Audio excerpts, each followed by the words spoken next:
je vais appeler sur scène donc Gaëlle Leron, qui est pharmacienne à Espezel, dans l'Aude, et Marc Alandry, qui est, lui, pharmacien à Cuisa, dans l'Aude,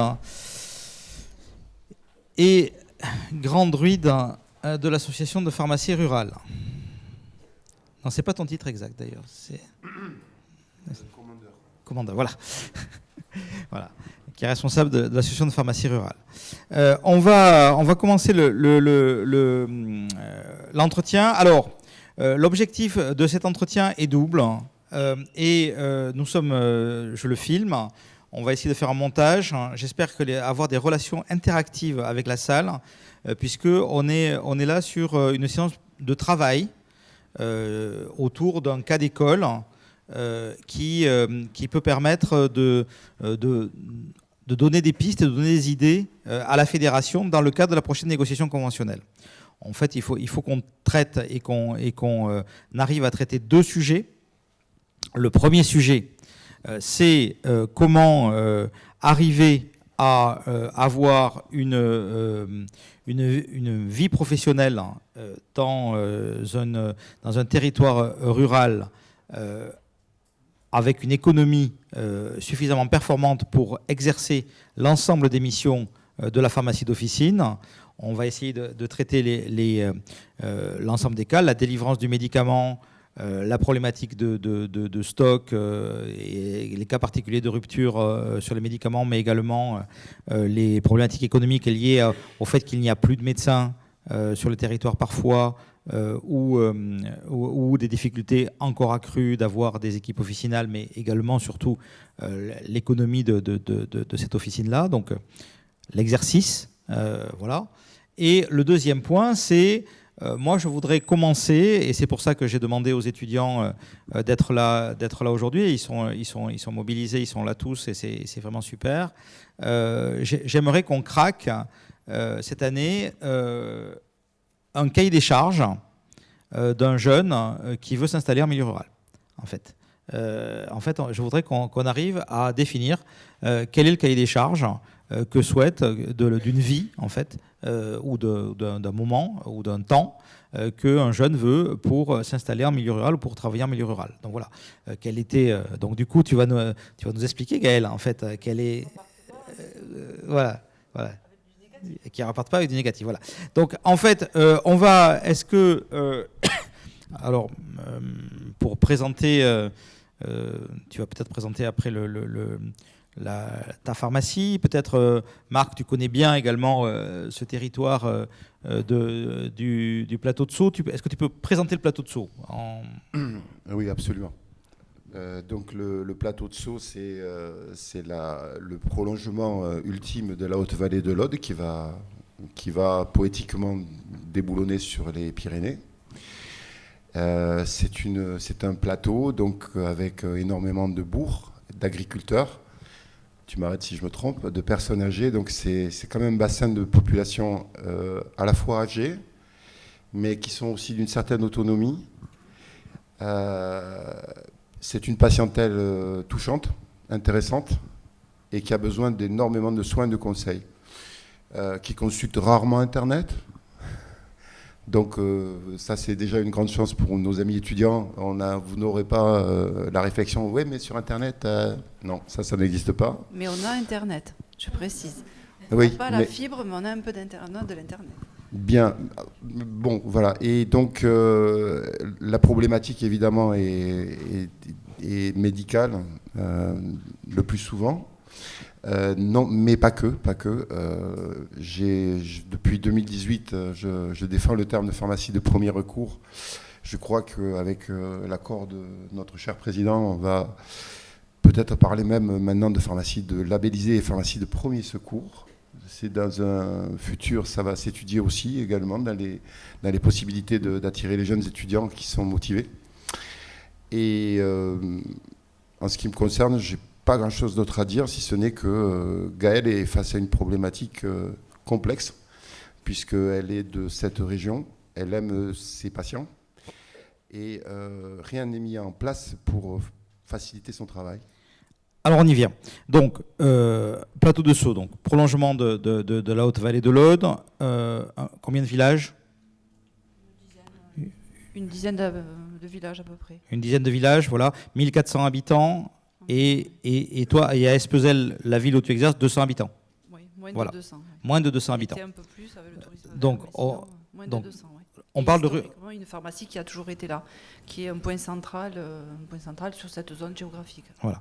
Donc, quand on est sur le plateau, ensuite, pour descendre du plateau, on met une quinzaine de minutes de zone de route sinueuse pour d'un côté arriver à Quillan, qui est une ville, un bourg de 3000, qui est en contrebas d'un côté. 15 minutes, il faut rouler, oui. Il faut rouler, ouais, 20 minutes, bon, voilà, du bord du plateau pour descendre en roulant sur d'un côté.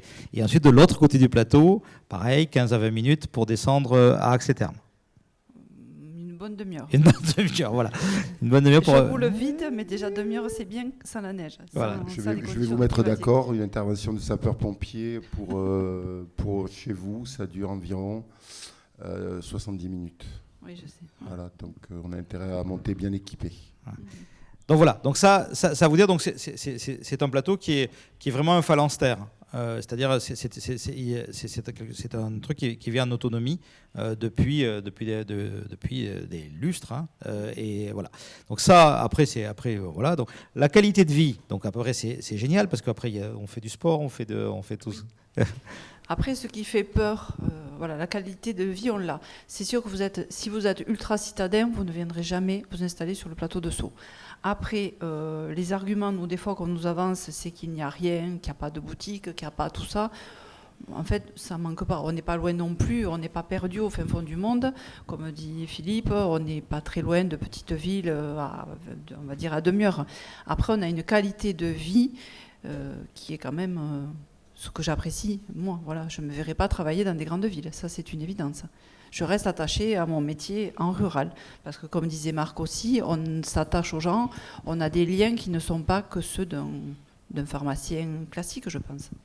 Voilà, il y a une vie assez sportive, station de ski pas loin, on est l'été pas mal également d'activités, pas mal de tourisme, voilà, et puis ensuite effectivement une vie locale avec des gens qui deviennent tous des amis en fait. Et donc on est sur une zone où on est une situation de vie où on est effectivement avec qui est assez particulière. Donc ça se mesure, mais il y a aussi la question de vie en couple, de conjoint. Donc il y a du boulot pour les conjoints sur cette zone. Il y a du boulot, ça dépend le métier qu'on fait. Bon, mon conjoint, il est artisan, il travaille sur Axe. Bon voilà, on vit entre les deux. Moi, je ne vis pas sur le plateau, hein, je ne vis pas sur place. Mais après, oui, il y a du travail, oui. Il y a beaucoup de jeunes agriculteurs, il y a des gens après qui se déplacent, qui vont travailler sur Quillan. Bon, après, faire demi-heure de trajet, c'est rien. Voilà. Quand Oui. on vit sur Toulouse, on fait souvent bien plus de trajets. Ouais, il y a des ingénieurs EDF, il y a pas mal quand même. Voilà, il y a tous les corps de métier, il y a beaucoup d'enseignants aussi. Voilà. Donc voilà un petit peu pour brosser le paysage. Donc qu'est-ce qui nous a mis en rapport, c'est que pour résumer un petit peu la situation, nous avons sur ce plateau un médecin historique qui a exercé, je crois que c'est 80 ans et plus, et qui finalement a pris la retraite il y a 7 à 8 ans, je dirais, un truc comme ça. 7 à 8 ans, voilà, et qui a été remplacé par un médecin âgé d'une soixantaine d'années qui avait refusé de se faire vacciner pendant le Covid et donc qui a arrêté d'exercer et qui est remplacé actuellement par un médecin, comment dire les choses, dans une assemblée où je suis filmé, qui a un exercice... Médecin cocasse. Enfin, qui a un exercice particulier, en tout cas qui a demandé, qui a des exigences pour rester, qui ne sont pas tenables par les communes par les petites communes qui sont sur le plateau, puisqu'en fait il a besoin, il veut avoir une maison à lui, payée par les communes, il veut avoir donc tout ça, ce sont des choses qui ne sont pas possibles financièrement pour les petites communes qui sont sur le plateau. Donc en fait on a cette problématique. Et donc on a fait une réunion que tu pourras décrire. Voilà, on a fait une réunion sur le plateau où on a convoqué l'ensemble des maires du plateau, le directeur de l'ARS, de l'Agence régionale de santé de l'Aude. Se sont pointés le président de l'association des maires de l'Aude, le président des associations des maires ruraux de l'Aude qui devait être avec nous, qui s'excuse, qui a eu un empêchement de dernière minute, et les professionnels de santé du territoire, donc infirmiers, kinés. Donc voilà. L'idée, c'était d'essayer de monter justement une maison de santé pluridisciplinaire ou une équipe. Donc est-ce que tu peux nous en dire un mot de ça? En fait, je peux expliquer d'où c'est parti ce projet de SP. Voilà, donc moi, pour les jeunes étudiants qui sont là, moi je suis sortie de la fac, donc c'est en juin 99, j'ai envoyé des CV et j'ai été contactée à l'époque par une pharmacienne, Espezel. Moi, Espezel, ça me faisait penser à Estagel, mais Espezel, en fait, c'était à côté de chez moi. Donc j'étais assistante. Quand la pharmacie s'est vendue, je me suis lancée, j'ai racheté. Donc en fait, je n'ai eu qu'une place, celle-ci, assistante et maintenant titulaire. Donc ça fait 24 ans que j'exerce. Problématique, mon associé part à la retraite, il est plus âgé que moi. On est en CELAR, donc il part à la retraite au 30 septembre. Dans la pharmacie, zone rurale, c'est quand même difficile à vendre, on va dire, il faut être honnête. Et moi, je ne me voyais pas partir seule. Donc au début, un peu découragée, j'ai dit, tant pis, je m'en vais, je ferme. Donc c'était une fermeture définitive, prête à perdre tout ce que j'avais investi, mais de toute façon, je ne me le sentais pas. Alors moi, j'ai dit non. Donc voilà, c'est arrivé aux oreilles de Philippe, et après, j'ai pas pu, tu vas pas faire ça, mais si, je pouvais très bien faire ça.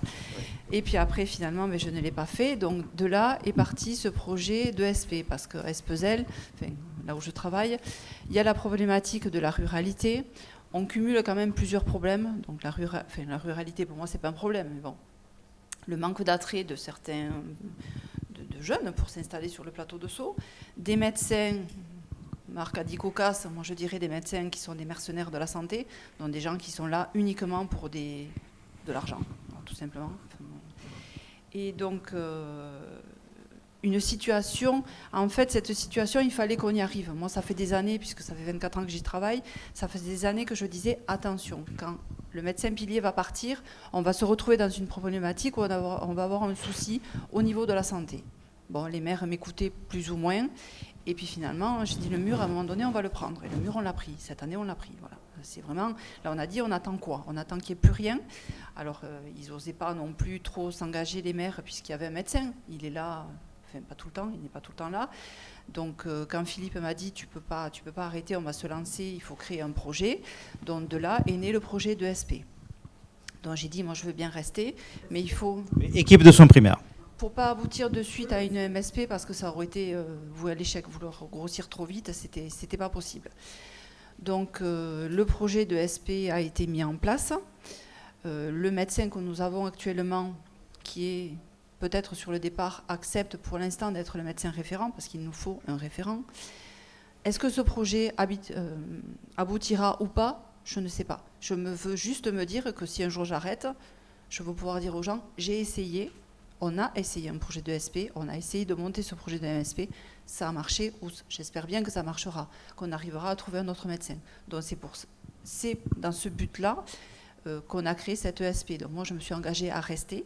Donc là aussi, on va arriver à une autre problématique, mon associé par la retraite. Actuellement, on n'est que 2 pharmaciens, parce qu'avant on avait une préparatrice, refus de vaccination, donc abandon de poste, elle est partie, donc on tourne qu'à 2. Donc on est ouvert, on fait les gardes. C'est compliqué pour la vie de famille, enfin la vie tout court, ça c'est sûr. Et là, mon associé partant, je me suis dit, mais voilà, je vais me retrouver seule. Ce projet de SP en plus, c'est beau, hein, c'est bien, je le fais pour les gens, pour des gens qui me font vivre depuis des années. Parce que finalement, ce projet, je le dois aux malades. Je ne le dois qu'à eux. En fait, c'est me dire, je vais peut-être me remettre encore plus la tête sous l'eau. Donc, après, je veux garder du positif. Je veux que ça marche. Alors, on y va, parce que moi, c'est un petit peu ça, les jeunes là-bas, je vous l'explique, les concours de pitch, chouette. Mais si on arrivait à trouver la martingale pour se dire, voilà ce qu'on veut faire et voilà comment on va y arriver pour travailler dans toutes les zones du pays, c'est mieux, en fait, que d'avoir une appli nouvelle sur notre smartphone. Donc c'est ça que je voudrais qu'on travaille cette année. J'ai rien contre les applis, bravo pour le vainqueur, hein, je te félicite. Hein. Je te félicite. Mais du coup, comme tu as l'air imaginatif, tu peux bosser sur mon nouveau projet. Voilà. Le sujet de SP, pourquoi ? En fait, pardon pour le millefeuille administratif, enfin, on peut faire comme fait tout le monde et dire il y en a marre des structures à la con et des trucs comme ça. Mais l'Agence régionale de santé, malheureusement, si elle veut donner de l'argent à quelque chose, il faut qu'elle le donne à une structure. Voilà. Il faut qu'existe une structure avec des infirmiers, il y a des infirmiers sur le secteur, il y a des kinés, il y a une orthophoniste, une sage-femme, un dentiste, voilà. Donc il faut regrouper ces professionnels en équipe pour pouvoir avoir, pas sur le même lieu, hein, on demande, c'est pas, ça va, ils vont pas travailler c'est pas une MSP, c'est pas dans une maison unique, c'est une équipe de soins, donc une assoce. Qui va pouvoir recevoir des subventions pour pouvoir avoir un coordonnateur et pour pouvoir ensuite trouver des médecins remplaçants, voilà. Et donc là, on a eu juste avant cette table ronde, enfin, la réponse du DTRS qu'on poursuit de nos assiduités depuis 2 mois. Il est venu quand même, mais c'est compliqué aussi pour eux d'arriver à des solutions. Je te donne la parole. Donc on a avec le DTRS, il nous a dit voilà, moi j'ai l'engagement de la MSP d'Esperaza de venir en appui si jamais le Toubib que vous avez s'en va, premier point. Donc ça, c'est déjà d'être référent. Donc déjà, on a une MSP un peu plus bas sur le territoire, hein, qui est à 30 km à peu près 30 km, voilà, qui est d'accord pour être référent le temps qu'eux. Et ensuite, il me dit, par ailleurs, j'ai trouvé un médecin espagnol, je suis en train de lui apprendre le français, et dès que j'ai fini de lui apprendre le français, je te l'envoie, globalement. C'est un peu ça, globalement, voilà. Et le gars, enfin le médecin qu'il a trouvé, a priori, lui, ça lui fait envie. Il vient en famille avec un enfant, voilà, et ça lui fait envie. Il a envie de venir, en fait. Juste pour rester focus sur ton idée de départ, j'ai discuté avec des étudiants que je ne vois pas ici, mais hier et aujourd'hui. Leur première installation au milieu rural, je dis bien première installation, ils trouvent ça très bien. Donc à nous, justement, c'est un joli coup que vous êtes en train de monter tous les deux. Et je tiens à vous féliciter parce que c'est super pour les jeunes. C'est de mettre en place une structure qui leur permette de cette expérience et de créer justement de travail au milieu rural. Je ne pense pas qu'il y ait une allergie de l'étudiant en pharmacie au milieu rural. Et c'est très bien d'avoir fait ton introduction là-dessus. Parce que les élèves les étudiants que j'ai rencontrés n'ont pas manifesté d'allergie particulière. Bon, donc voilà. Donc on est sur donc premier type de réponse, constituer une équipe. Donc c'est pas la seule, hein, mais premier type de réponse, constituer une équipe de soins primaires. Donc 2 questions, vas-y. Deux questions très différentes. Les écoles.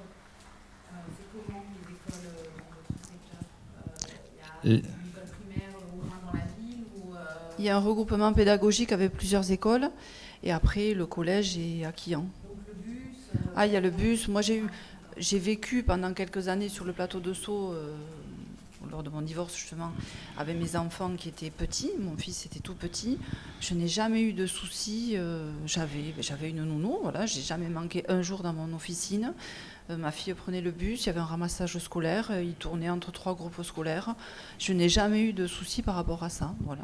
Donc tu as quoi? Tu as Espezel, Belcaire Espezel, Belcaire, Roquefeuille. Roquefeuille, voilà. Donc. Vraiment pédagogique, avec tous les niveaux scolaires. Après, il y a une crèche, il y a tout ce qu'il faut pour permettre aux gens qui travaillent de travailler normalement. Donc, ce que tu impliques dans ta question, c'est qu'en fait, il faut recenser, effectivement, il faut assurer les gens qui viennent qu'ils ont l'ensemble des équipements. Voilà. Alors, moi, je suis en région parisienne, donc ça peut paraître très bizarre, mais nous, on a exactement les mêmes problèmes. On a des problèmes en ruralité pour la partie rurale des départements de la Grande Couronne, et ces problèmes-là dans les quartiers. Alors, des fois, c'est 12 000 habitants, 0 pharmacie. Hein, donc ça, c'était les écoles, c'est important. Le logement pour la personne qui arrive, sans rentrer dans les stratégies de médecins mercenaires qui demandent qu'on leur paye tout. Est-ce que les pouvoirs publics, maires, communautés de communes, ont la possibilité de flécher du logement social ou ce genre de choses pour quelqu'un qui arriverait, le temps qu'il se retourne pour trouver... Oui, parce que le logement social, je pense qu'il y en a, parce que c'est une obligation maintenant. Ouais. Mais après, nous... Il y a jamais eu de pitié le logement souci au niveau social du pour logement, ouais. pitié le logement social pour les pharmaciens et les médecins. Merde, non. Non mais il faut qu'on trouve du logement. Non mais qu'on trouve des logements. Non mais justement Oui, cool en fait, pas forcément voilà. Nous, du logement, il y en a. Le médecin espagnol, quand il va arriver, parce que normalement, il est pour une arrivée, on espère bientôt, le logement est déjà prévu. Après, il y a quand même une entraide, les gens savent, il y a toujours quelque chose pour loger. Mais ne pas l'histoire de l'ESP qu'on monte, c'est, je voudrais insister sur ce qu'elle veut dire sur le médecin. L'ARS ne se serait pas bougé si on n'avait pas fait un effort de se bouger. Premier point. Déjà, on a du mal à le bouger, le GUS, là, ça je le couperai là.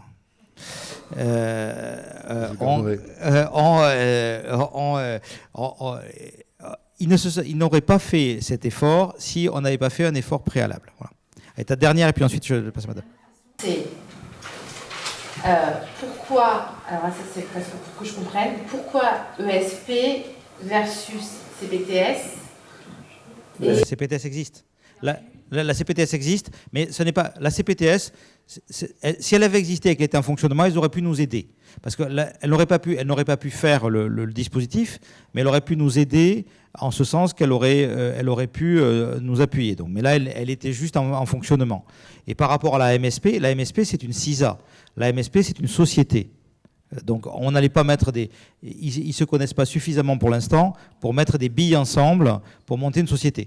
Une ESP, c'est une assoce. C'est 3 personnes, des statuts déposés en sous-préf et terminé. Oui. En fait, c'est ça, c'est que nous, sur les mêmes, dans le Gard, dans le Cévennes, Oui. on a un plateau aussi. Nous, dans la vallée, le plateau, c'est exactement les mêmes problématiques. Oui. Sauf que l'équipe de soins primaires, ce que je voulais vous dire, c'est qu'on n'est pas 7 pour créer. Nous, on avait l'équipe, ça s'appelle les formes, mais ça s'appelait les formes, maintenant ça a changé de nom. Je sais pas comment ça s'appelle le sigle. C'est vraiment une société qui nous accompagne dans la création de l'équipe de soins primaires ou de la MSP ou de la CPTS. Vous avez la forme, je les avais. Oui, ça vient de changer de nom. Hein. Oui. Il faut dire aussi qu'on n'est pas tout seul pour faire ça. Parce qu'en plus de ton travail à l'officine, vous ne pouvez pas créer forcément l'équipe de soins primaires. En revanche, on peut être aidé. Oui, tout à fait. Et vous parliez de CPTS, mais en fait, c'est un peu comme les ensembles. C'est-à-dire, l'équipe de soins primaires, elle peut après adhérer à l'MSP, qui elle-même est adhérente de la CPTS. C'est ça. Nous, on est en train de créer la CPTS égale Cévennes. Donc, dans notre circuit. Le souci majeur, c'est celui que vous avez dit, c'est-à-dire avoir un médecin, parce qu'on a obligatoirement un médecin obligatoire. Après, infirmière, etc., on trouve, les pharmaciens, on trouve. Nous, ça a été la problématique d'un médecin qui annonce qu'il part, qu'il reste, qui maintient une pression constante sur les élus, et nous, il nous fallait une porte de secours. Bien sûr. Moi, sinon, j'avais sollicité le médecin dont parlait Philippe, qui est parti à la retraite. Il s'était engagé à le faire en me disant, si vous vous lancez là-dedans, bien sûr que je vous épaulerai. Mais bon, je ne peux pas lui demander à 78 ans d'être médecin référent. Mais il le fera. S'il le faut, il le fera. Ce que je veux dire, c'est que moi aussi, je me suis posé la même question que vous, j'en suis arrivée à la même conclusion. Mais il ne faut pas désespérer. Non, Il faut non. Mais c'est parce qu'on trouve, moi j'ai rencontré justement aujourd'hui des jeunes pharmaciens qui ont, comme vous dites, qui ont envie. Oui. Ils ont envie d'exercer parce qu'ils ne vont pas forcément faire que du commercial, mais ils vont vacciner, ils vont faire des trodes, ils vont faire des tests vétérinaires, il va y avoir des conventions, puisque la CPTS existe, c'est super, parce qu'ils vont avoir des actes rémunérés pour ce qu'ils font, et pas pour ce qu'ils vendent. Et ça, c'est autre chose. Et surtout, ça va en partie pallier au manque de médecins. Bon, le nombre de choses qu'on est capable de faire là, il y a bientôt une réunion avec le CM, parce que moi on est plutôt Montpellier, avec l'Institut du cancer à Montpellier, il va y avoir spécifiquement des formations faites en relation ville, hôpital-ville. Ça veut dire que quand on aura un patient traité en oncologie, si on a un souci, on pourra peut-être... Non, ça c'est absolument clair. C'est absolument clair, et ça, il faut le dire. L'intérêt pour les jeunes, on peut faire autre chose. Oui. Donc on a cette évolution métier, effectivement. Le métier socle, oui, mais attention, parce que c'est vrai, tout ça c'est vrai, mais ce qu'a dit Gaël là-dessus, c'est qu'il faut avoir, et moi je tiens, on va voir dans la prochaine convention comment on va faire, hein, mais on en avait déjà parlé avec Françoise Rouve là, c'est que dans ces pharmacies, voilà, d'Estagel du coup, non pas d'Espezel, mais d'Estagel. Voilà, c'est elle. Comme à la maison. Voilà, qui donc c'est justement l'idée d'être, quand on est seul dans son officine, c'est compliqué de faire vaccination, lien avec la pharmacie hospitalière, lien avec les spécialistes à Carcassonne, faire les TROD, faire la formation nécessaire par rapport à ça, accompagner les gens même dans les cabines de téléconsulte. Donc moi, ce que je souhaite mettre en place, c'est un budget fléché, pas pour rien, mais pour permettre soit l'embauche de quelqu'un pour déployer ces activités, voilà, soit pour les faire soi-même. Mais il faut arriver à augmenter l'équipe, en fait. Parce que vous avez potentiellement, de par le fait qu'il y ait peu d'offres de soins, une capacité d'activité plus grande à prendre, mais elle nécessite des moyens humains, et ces moyens humains, vous ne pouvez pas les payer au démarrage. Une fois que ce sera peut-être en run, ça peut marcher, mais pas au démarrage. Donc il faut arriver à obtenir ça. Voilà. Oui, puis on a la problématique aussi du recrutement. C'est vrai que le rural fait peur. Donc moi je vois, là, avec mon associé, par exemple, pour prendre des vacances, on est tous les deux. Depuis qu'on a pris la préparatrice, péniblement, trouver une remplaçante, on a pris 2 fois une semaine sur une année. Bon, après, ça peut durer un temps. Voilà. D'où ce projet, il faut y arriver. Après, c'est vrai que voilà, moi j'avais lancé cet ultimatum un peu aux communes et à tous les gens avec qui je travaille depuis des années en disant attention, si ça continue, je ferme. C'est ce qui a déclenché tout ce branle-bas, tout ce mouvement. C'est très bien. Après, il faudra que ça aboutisse à quelque chose. Et moi, je veux bien aussi. Après, je ne veux pas servir d'exemple parce que j'aimerais aussi avoir une vie à côté. Si c'est pour. J'adore. Non, mais tu le fais aujourd'hui, c'est à Montpellier. Merci. Je vais pas te balader dans tous les coins de France. C'est pas l'idée. On aime notre métier. Photo peut-être. On peut mettre une photo avec un crucifix. On aime le métier de pharmacien rural. Moi, c'est pour ça que je vais me battre jusqu'au bout pour arriver à quelque chose. De toute façon. Françoise, voilà. Et puis après, je vous redonne la parole. Je ne sais pas exactement le même contexte, mais je suis en ESP, donc les fonds de l'ESP ne durent que 2 ans. Ils ne sont pas pérennes. Et donc là, moi, on est en train d'essayer de basculer en MSP pour avoir des fonds un peu plus pérennes. Mais il faut savoir qu'on n'a que 2 ans de fonds pour la mise en place. C'est déjà pas mal. C'est déjà pas mal. Alors, d'une part, on est en train... il faut savoir que le niveau conventionnel, comme tu le sais bien, Françoise, le niveau conventionnel est à notre main. Donc, quand même, les négociations conventionnelles, vous avez vu au Congrès que nous travaillons main dans la main quand même avec l'assurance maladie. Donc s'il y a des choses à faire évoluer dans ce sens, tu vois ce que tu me dis là, on ne peut pas tout savoir non plus. Mais n'hésitez pas à partager vos expériences de pharmacien. En réalité, jusque dans les temps assez récents, on s'occupait beaucoup du niveau conventionnel, c'était même mon quotidien, du niveau conventionnel monopro, mais peu de ces structures. Pas parce que c'est compliqué, mais parce qu'on se trouvait un peu lointain, les pharmaciens, de ces structures. Mais si ça doit nous servir, je vais reprendre le truc de façon différente. C'est ça que je voulais vous dire. Et s'il faut des évolutions, et que vous me proposez des évolutions aux textes qui sont vos vies, en fait, n'hésitez pas, parce que j'ai un accès direct. Négocier une convention, tu me dis c'est 2 ans, si tu me dis par exemple il faut 3, pas possible, pas problème pour moi, pas trop gros problème. Oui, ok. Oui, Virginie et puis Marc. Toujours pour comprendre. Vos horaires d'ouverture, c'est quoi? Combien de clients jour? Est-ce qu'on trouve du personnel non qualifié, par exemple pour faire rayonniste ou secrétaire, pour dégager les personnes diplômées des tâches, dégager aux personnes diplômées du temps pour pouvoir faire que des choses de pharmacien? Comment ça se passe chez vous? Parce que... Horaire d'ouverture, je ne vais pas me plaindre parce qu'on a quand même des horaires d'ouverture. Le soir, l'hiver, tout ça, c'est 18h30. Donc il faut savoir que quand la nuit tombe, après, on ne voit plus personne. Hein. En particulier l'hiver, non. Samedi après-midi et dimanche. Et après, on assure les gardes toutes les 6 semaines. Voilà. En fait, ça, mais fermer le samedi après-midi plus le dimanche, c'est un rythme. Sachant 18h, c'est relativement confortable. Non, pas 18h. Non, pas 18h. Mais dans le sens où nous, on n'a jamais de médecin le week-end. On n'a pas de médecin. Donc j'ai une borne, je me suis équipée d'une borne Médadome à ce sujet-là, parce que le médecin que nous avons actuellement régulièrement prend 1 semaine et on ne le sait pas. Donc les gens se retrouvent devant un cabinet médical avec une porte close. Donc on déclenche des téléconsultations. Après, s'il y a besoin, je suis joignable. Voilà, je fais partie de...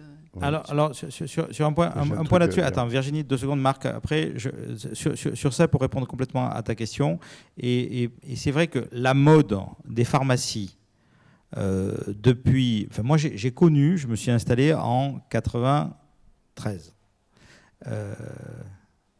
93. Donc, j'ai connu le temps où les pharmacies de ma ville, on était 6, fermaient 3 semaines l'été, et fermé 2 jours, du samedi midi au lundi 14h, avec des horaires qui terminaient 9h midi, 14h, 19h.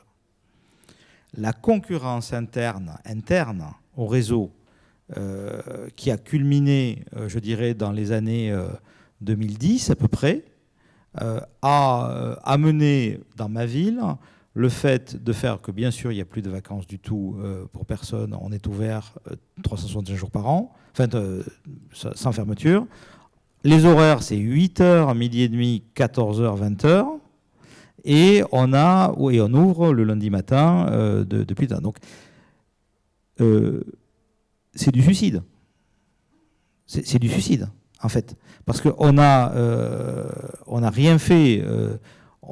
On ne répondait pas à un besoin de patientèle. Hein. On s'est juste pris le chou entre nous. Donc ça, c'est quelque chose qu'il faut voir aussi quand on est seul. Quand on est seul dans un lieu comme ça, il faut vérifier les horaires pour le besoin de la patientèle. Donc éventuellement, le négocier avec les maires, en discuter. On l'a eu fait fermer plus tard. Hein. On était ouvert pour la lumière. Aucun intérêt. C'était, voilà. Juste après, un truc. Entre midi et 2, on coupe de 12h à 13h30, mais on mange sur place. Donc régulièrement, on nous sonne à la porte, on m'appelle sur le téléphone. Bon, mais ça s'est rentré parce qu'on connaît tout le monde. Et après l'été, on s'adapte aussi, à la population touristique. Après, comme dit Philippe, c'est une habitude que certains ont donnée dans des grandes villes. Moi, les touristes, quand ils vont chez le mec, ils se rendent compte à 19h qu'ils sont malades. Bon, moi, je ne peux pas m'adapter, je ne vais pas rester jusqu'à 20h, 21h30. Malheureusement, je n'ai pas de casque de réalité virtuelle à vous fournir. Mais le plateau, si vous voulez, les gens qui habitent là-bas ne subissent pas la guerre interne des pharmaciens de ville qui sont bien bêtes. Mais si vous voulez voir une personne du cru, en principe, vers 16h, 17h, ils ferment les volets. À 18h30, non, c'est la vérité. Oui, pas l'été. Non, enfin bref, 18h30, c'est le repas et 20h30, c'est au lit. Alors bon, ça ne fait pas effectivement les mêmes heures d'ouverture. Mais levez tôt le matin. Oui, oui. Le veto, je ne sais pas si vous allez avoir les vaches. Ouais, donc vous parliez de cette concurrence là, qui amène les pharmaciens à faire des horaires de plus en plus limitantes. Et est-ce que vous avez déjà vu un retour en arrière? Oui, on commence.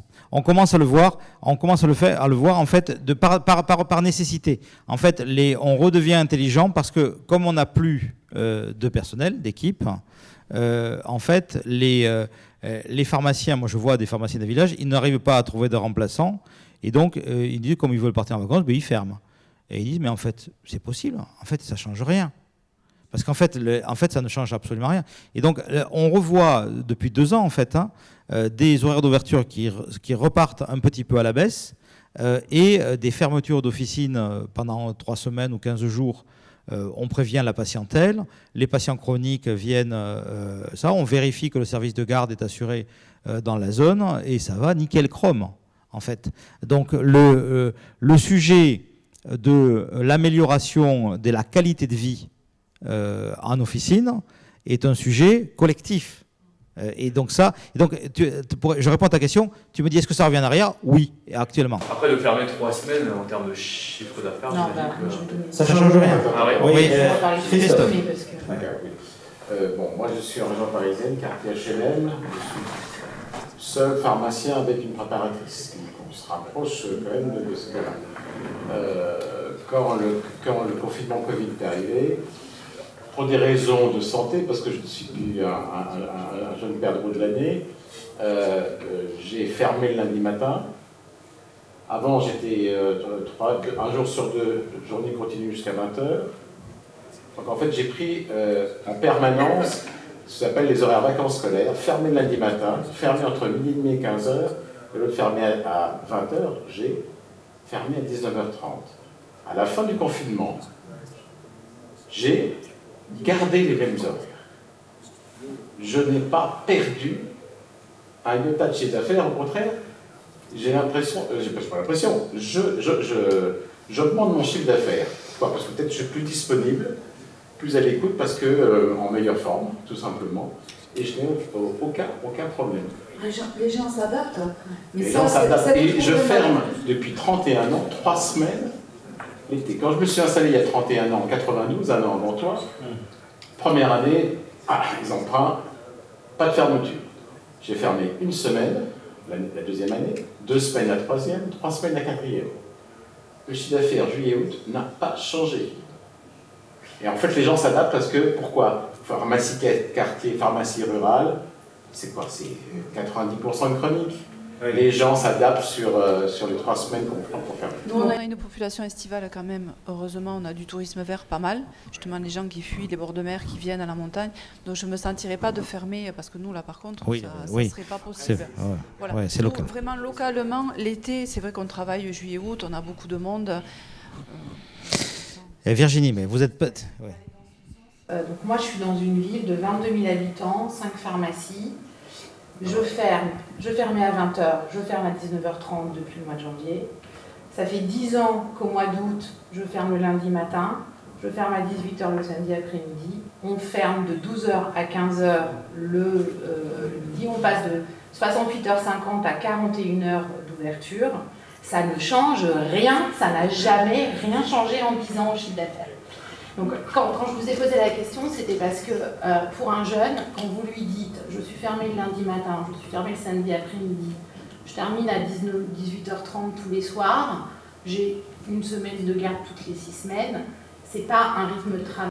Ça, Virginie, ça fait partie du cahier des charges que je veux qu'on bosse.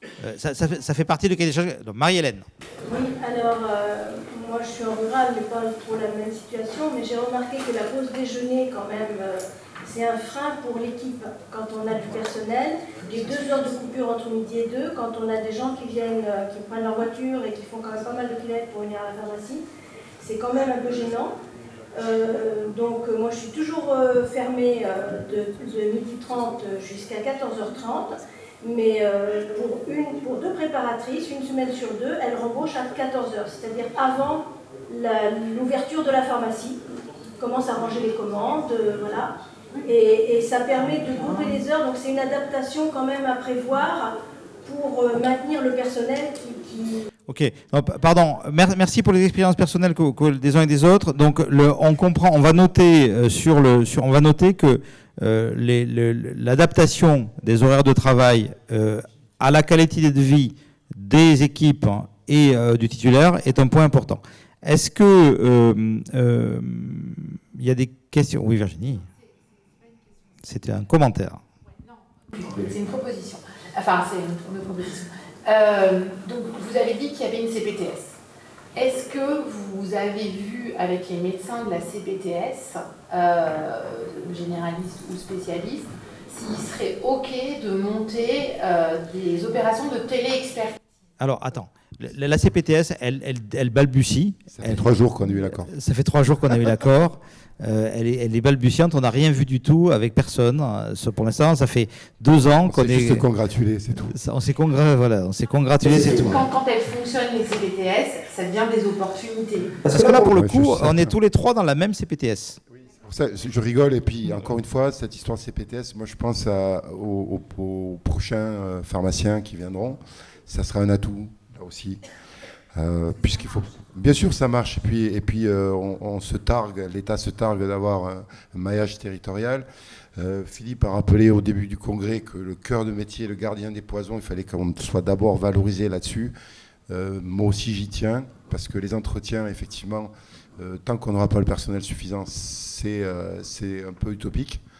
Donc il faut tout mailler pour que les générations suivantes se plaisent. Et en plus, ça va dans le sens du vent, hein, je veux dire, l'écologie, etc. Même super bien placé. Maintenant, je voudrais parler prospective sur... Donc, on a vu les équipes de soins primaires. Moi, est-ce que tu as une question? Non, pas de... Si, ben vas-y. Même des propositions. Oui. Le manque d'attractivité soulève plusieurs choses. Déjà, il y a la facilité de s'installer en ville, entre guillemets, parce qu'on connaît les lieux, potentiellement on connaît la pharmacie, on y a travaillé.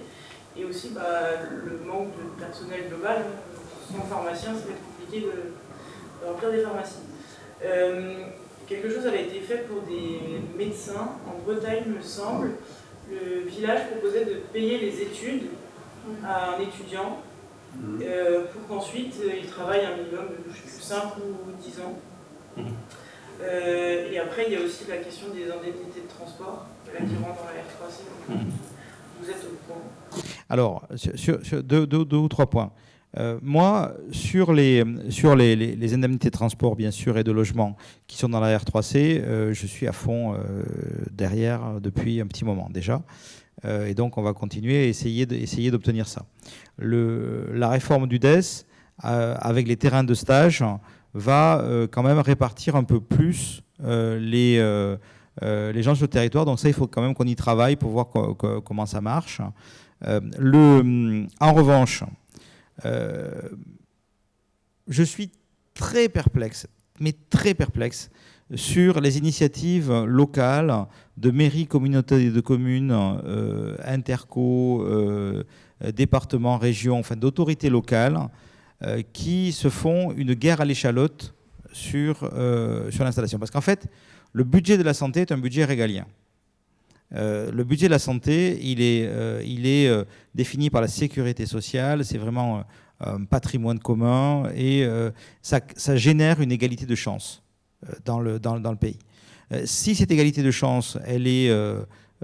tout d'un coup, il y a Vuitton, Madame Rothschild qui dit, parce que c'est mon village, tiens, moi, je paye moi-même le Toubib, son logement. D'ailleurs, il aura une piscine à débordement et tout ça. Voilà. C'est pas cool. C'est pas super cool parce que les autres ne vont pas le faire. Sinon, voilà. Donc, je suis pas super fan de ces idées géniales. En fait, ce sont souvent des idées qui ont pour but de mettre en lumière l'élu qui la porte et ça crée une inégalité territoriale qui n'est pas dans mon ADN, en fait. Voilà. On est loin de l'éthique du médecin du départ. Oui. Et puis si on part dans votre idée, pourquoi vous, on ne vous finance pas vos études? Vous n'êtes pas moins importante qu'un médecin. À un moment donné aussi, c'est aux communes, parce qu'à un moment donné, je peux parler librement, oui. Oui. Quelque part, on a accepté de céder au chantage de médecins. Oui, on a besoin de médecins. Oui, en rural, on a besoin de médecins. En région parisienne, on en a besoin. Donc à un moment donné, on a fait monter des enchères. Ces gens-là, ils arrivent, vous me voulez, vous payez. Mais pourquoi on ne paie pas l'électricien du coin? Pourquoi on ne paie pas le boulanger? Pourquoi on ne paie pas l'habitant lambda qui accepte de s'installer? Il n'est pas moins important qu'un médecin.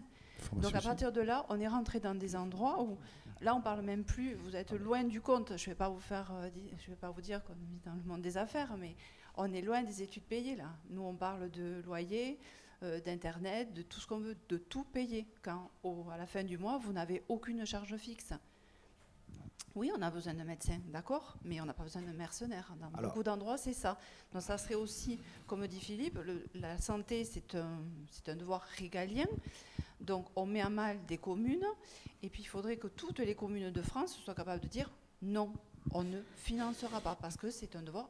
Voilà. Parce que c'est pas notre rôle. Parce qu'il faut quand même savoir que tu t'installes en tant que médecin, tu t'installes dans cette zone-là qui est une zone de revitalisation.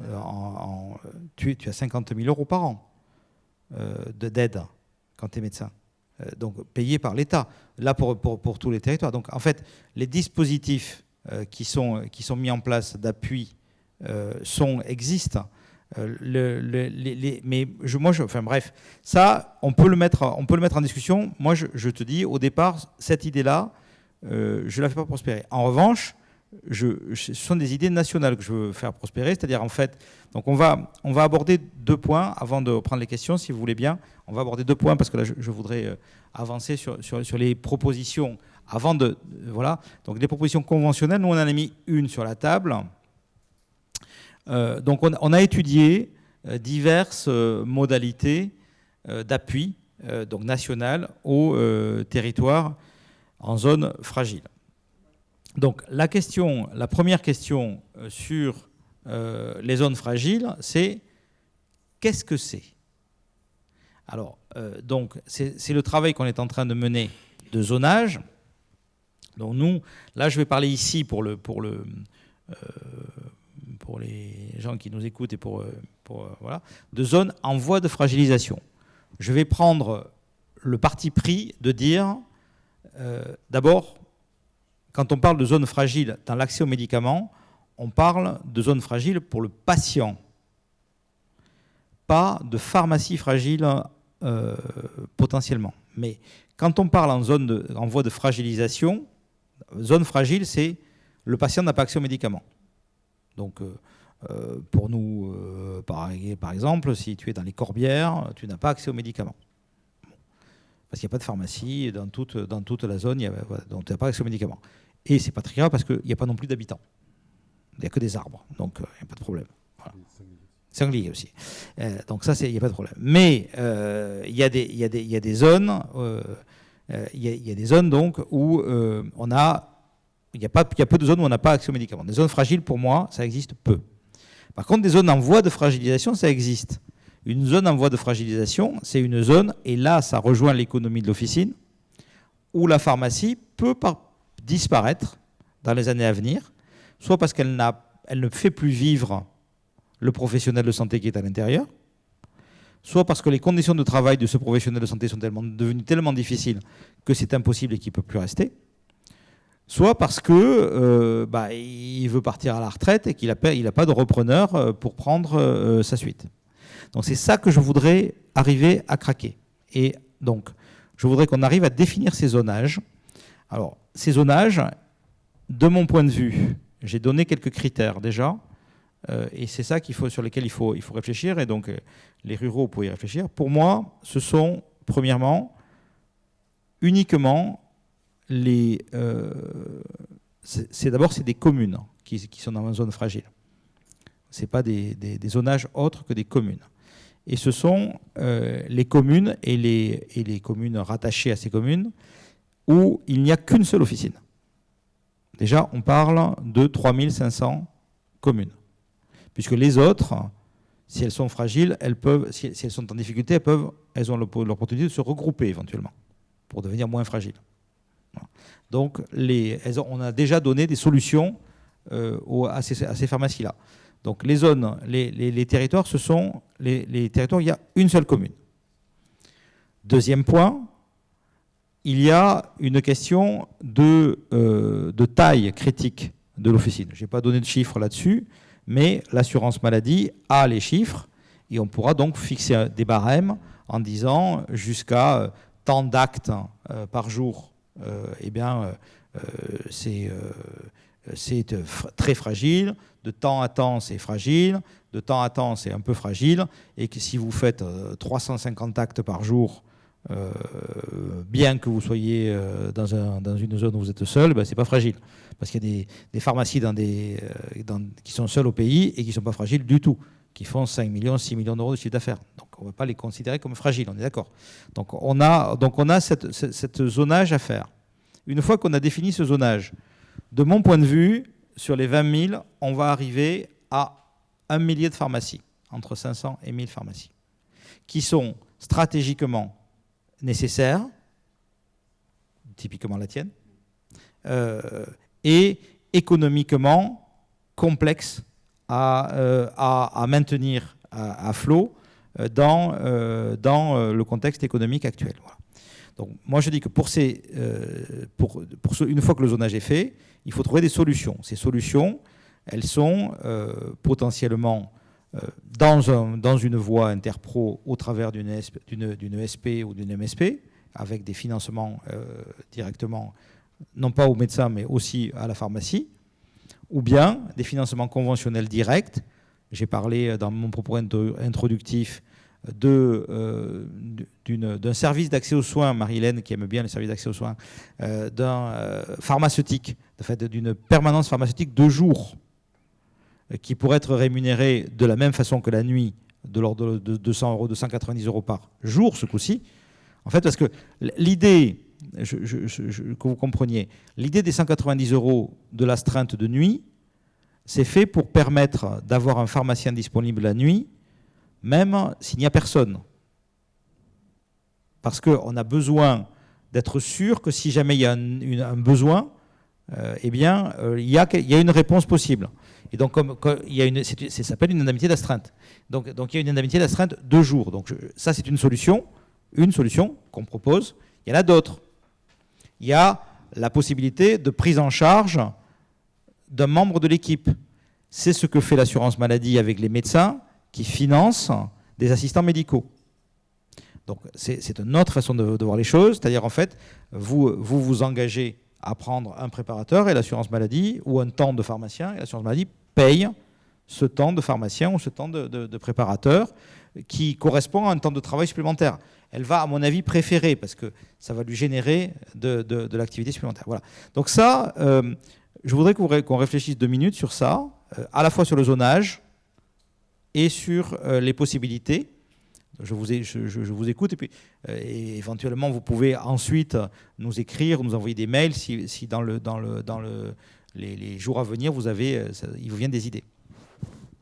Peut-être, oui. Je pouvais juste dire, tout à l'heure vous avez parlé des médecins qui ont 58 € quand ils s'installent.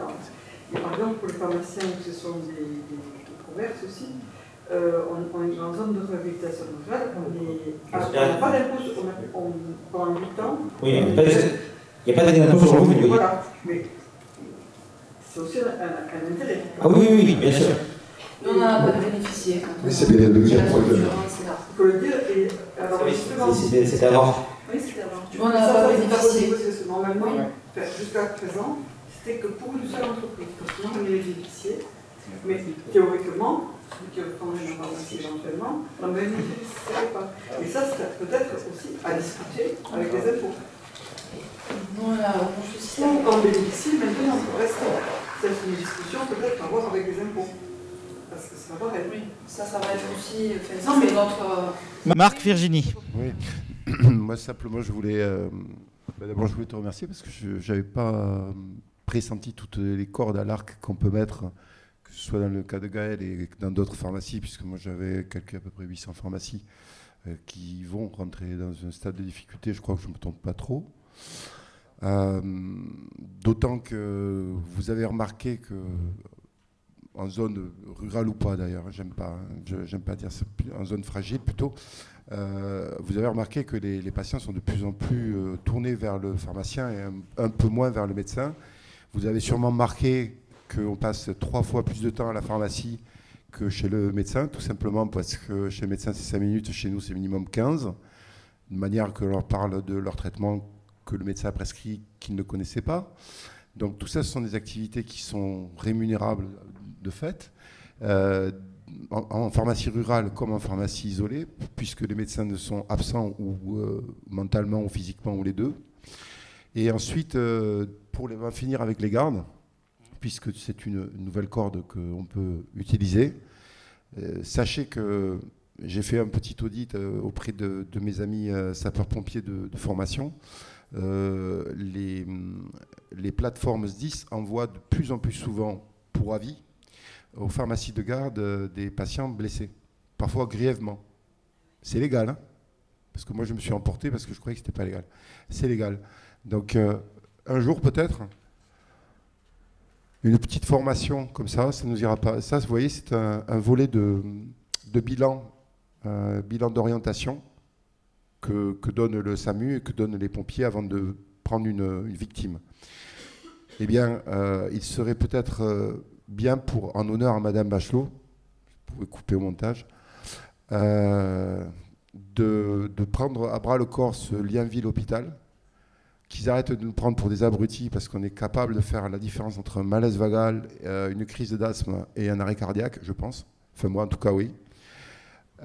Pour rappel, il est commandant des pompiers. Hein, donc. Non, mais bon, ça m'agace profondément parce que je travaille au SDIS avec des professionnels de santé et ils nous prennent vraiment pour des gens peu formés. Alors que je pense qu'ils ont vraiment intérêt à avoir des postes fixes qui sont les pharmacies où les gens viennent s'accrocher à la grille les jours de garde. Voilà. Donc, et tu es formateur de pompiers aussi, pour rappel aussi, parce que en fait, tu fais peur un peu là. Non, je fais pas peur. Je fais pas peur. Parce qu'on n'est pas tous sûrs. On n'est pas tous sûrs. On est en train de se remémorer dans nos trucs si on était capable de différencier un infarctus, un malaise vagal. Ce que je veux dire, rapidement. Non, mais là, ça c'est pas du tout ça. C'est, je veux dire, un gamin, un pharmacien, un pompier de 18 ans est capable de le remplir. Ah, ça va alors. C'est simplement parler le même langage, c'est ce que voulait la loi HPST avec les hospitaliers. Oui. Et ça, c'est quelque chose qui doit être rémunéré. Non, mais je suis d'accord. Non, mais je pense qu'il y a un sujet formation, un sujet remise à jour des connaissances et un sujet rémunération de ça. 750 € pour remplir ça, un médecin généraliste quand même. Ouais. Excusez-moi. Hein. Yes. Ouais. C'est plus intéressant. Moi, je me demandais comment on allait donner. Mais par exemple, dans le cas particulier, on est en surnombre dans le canton. Pourquoi? Parce qu'on est 6 pharmaciens dans le canton. Je parle de commune, moi. Oui, alors par commune. La mienne, il n'y en a qu'une. Ben voilà. Là, on est 120 habitants. C'est ça. T'as gagné. D'accord. Parce qu'après, à 10 km après, il y a 4 pharmaciens. C'est dans une autre commune. Oui. Et madame est pareil, pour dans la même zone. Elle est dans un bout de vallée. Ouais. Non mais on va voir. Le zonage, il n'est pas complètement terminé. Françoise, alors on va ensuite conclure malheureusement parce qu'on avait 1 heure de temps de parole. Françoise, ensuite on va prendre un mot de conclusion et voilà. Françoise. Le zonage soit différent du zonage médecin. Oui. Parce que l'ARS aura plutôt tendance à ne regarder que le zonage médecin. Et ce que je voulais dire aussi, c'est dans le zonage, il faut voir aussi le contexte. Parce qu'on peut avoir un médecin et pas d'autres commerces autour. Et les commerces font beaucoup aussi pour la pharmacie dans les deux sens. Bien sûr. Parce que les commerces attirent dans le village que les gens viennent à la pharmacie. Et l'inverse aussi, la pharmacie, c'est un attrait pour les autres commerces. Il faut que l'ARS nous regarde, c'est bien. Tu vas pouvoir conclure, Virginie. Ton zonage, il ne fonctionne pas pour les pharmacies des quartiers difficiles, dans les banlieues. Alors évidemment, il y aura les quartiers difficiles aussi qui sont. Il va falloir créer quelque chose. Oui, mais ça c'est assez simple à identifier parce que les quartiers prioritaires de la ville sont des quartiers qui sont identifiés et donc on verra bien. Moi, dans tout ce qui a été dit sur les différents types d'aides, je pense que c'est peut-être plus entendable parce qu'habituel pour nos autorités de tutelle que de payer 190 € ou 200 € par jour pour l'accès aux soins, de leur demander les mêmes aides à l'installation et les mêmes aides à la vie que nos confrères médecins, c'est-à-dire les 50 000 € d'installation, et les impôts, l'exonération d'impôts, plutôt qu'elle soit prévue en nombre d'années, qu'elle soit prévue jusqu'à un certain chiffre d'affaires qui permet ensuite, après, de vivre normalement. On va non mais c'est pour ça que j'attends vos propositions. On est sur cette voie à la fois de zonage de propositions. C'est pour ça aussi que j'attends les propositions des étudiants. Il y en a eu pas mal qui ont été faites là, et notamment autour du logement, du transport, de ça. Voilà. Oui. Ouais, juste pour le côté subvention. Oui. Alors moi je suis en cours, normalement je suis passé en commission ces derniers jours, mais normalement la CCI, en tout cas en Occitanie, peut subventionner aussi, à un certain montant en fonction de passe-rechaud, ça s'appelle le passe-rechaud. Ok, donc ça on va essayer de recenser, de faire un travail là-dessus. Allez, pardon, mais on va vous demander de conclure. Donc Marc d'abord, puis Gaël. Voilà. D'abord, je suis très content que ça vous ait intéressé, surtout les étudiants. Ouais, ça me manque. Hein. Ouais. Bon, et donc réfléchissez. On est à votre disposition à la FSPF. Vous pouvez envoyer des mails. Réfléchissez à des idées, surtout vous les plus jeunes. Parce que c'est un exercice d'avenir, parce que ça représente la pharmacie, parce que tout ce que vous savez déjà. Si vous avez des idées, on est preneur. Voilà. Merci d'être venu à cette formation. Je voulais dire juste à l'intention des jeunes, c'est pour une fois, nous on n'était pas du tout dans ce contexte, on nous demande de prendre les choses en main en tant que professionnels de santé. C'est dommage de passer à côté. Oui, c'est vrai. Mais on va le faire. Ouais. On va s'attacher tous ensemble alors. Je n'ai pas dit que les jeunes, pardon. Après, c'est un métier qui a profondément évolué. Le métier que vous allez faire, vous, n'est plus le même. Moi, je le vois depuis des années que je travaille, c'est plus le même métier qu'au début. Voilà. Bon, après, pour conclure, j'espère qu'on trouvera des solutions à beaucoup de problèmes, parce que je vois que, voilà, un quartier difficile, c'est aussi compliqué que pour nous en rural. Après, voilà, c'est un beau métier. Quand on l'aime, on essaie de se battre jusqu'au bout. On essaie de trouver... Voilà, il faut jamais être défaitiste, même si je l'ai été des fois. On va être positif, on va se dire qu'on va y arriver, parce que tout simplement nos malades le valent bien, je pense. Voilà, c'est à eux qu'on doit quelque chose, juste à eux. Merci à toutes et à tous. On clôture là définitivement ce congrès. Merci d'être là et puis on continue.